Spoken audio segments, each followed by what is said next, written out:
दोस्तों, मैं रवीश कुमार। मैं गोदी मीडिया से नहीं हूं। मैं जो बोलता हूं सच बोलता हूं।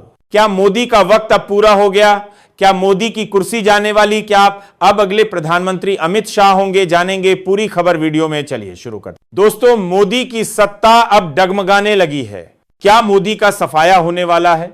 2024 का चुनाव खत्म हुए कुछ ही महीने बीते हैं, लेकिन देश की सियासत में हलचल थमने का नाम नहीं ले रही। एक के बाद एक विवाद, पार्टी के अंदर गुटबाजी और सहयोगियों का मोहभंग। क्या यह संकेत हैं कि प्रधानमंत्री नरेंद्र मोदी की सत्ता अब डगमगाने लगी है? बीजेपी जो कभी अजेय दिखती थी, अब सवालों के घेरे में है। लोकसभा चुनाव में बहुमत से दूर रह जाना, गठबंधन की बैसाखियों पर सरकार बनाना और एनडीए के भीतर बढ़ते मतभेद, यह सब कुछ ऐसा नहीं है जिसे नजरअंदाज किया जा सके। पहले शिवसेना और अकाली दल जैसे पुराने सहयोगी बीजेपी का साथ छोड़ गए और अब जेडीयू, टीडीपी और अन्य छोटे दलों की मांगें बढ़ती जा रही हैं। सत्ता की कुर्सी पर बैठने के लिए मोदी को इन सब की मान मनोवल करनी पड़ रही है, जो उनके पुराने मजबूत नेतृत्व वाले छवि से बिल्कुल अलग है। सिर्फ बाहर ही नहीं, बीजेपी के भीतर भी बगावत की सुगबुगाहट तेज हो चुकी है। कई वरिष्ठ नेता नितिन गडकरी, राजनाथ सिंह और शिवराज सिंह जैसे चेहरों की चुप्पी बहुत कुछ कहती है।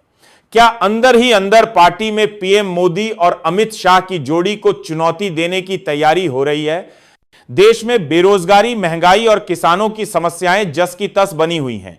जनता अब सोशल मीडिया पर खुलकर सवाल कर रही है।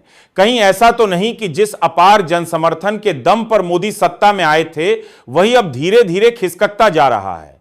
जनता के भीतर यह सवाल गूंजने लगा है, क्या मोदी युग अब ढलान पर है? कुछ राजनीतिक विश्लेषक मानते हैं कि नरेंद्र मोदी की राजनीतिक पकड़ अब भी बहुत मजबूत है, लेकिन राजनीति में कब कौन साथ छोड़ दे, कुछ कहा नहीं जा सकता। आज जो नेता साथ खड़े हैं, वो कल विपक्ष की बेंच पर भी हो सकते हैं।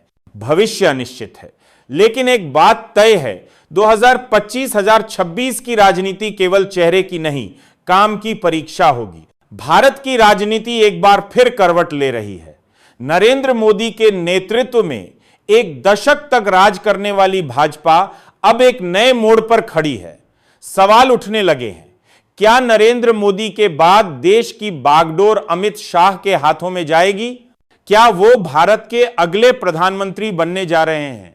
बीते कुछ महीनों में जिस तरह से अमित शाह का प्रभाव लगातार बढ़ा है, वो कुछ संकेत जरूर देता है। चाहे वो संसद के भीतर विपक्ष को जवाब देना हो या जमीनी स्तर पर संगठन को मजबूत करना, शाह हर मोर्चे पर सक्रिय हैं। मोदी के सबसे करीबी सहयोगी माने जाने वाले अमित शाह अब अकेले एक मजबूत नेतृत्व के रूप में उभर रहे हैं। पार्टी के अंदर भी एक ऐसा तबका है जो उन्हें मोदी के उत्तराधिकारी के तौर पर देख रहा है। मोदी की उम्र अब 75 के करीब पहुंच चुकी है और पार्टी के अनौपचारिक नियमों के मुताबिक ये वो उम्र होती है जहां नेता धीरे धीरे सक्रिय राजनीति से दूर होने लगते हैं। ऐसे में यह चर्चा तेज हो गई है कि मोदी के बाद अगर किसी को देश की कमान सौंपी जाएगी तो वो अमित शाह ही होंगे। राजनीतिक विश्लेषक कहते हैं, अमित शाह के पास संगठन का अनुभव है, प्रशासनिक पकड़ है और हिंदुत्व की राजनीति में भी वो उतने ही धारदार हैं जितने नरेंद्र मोदी।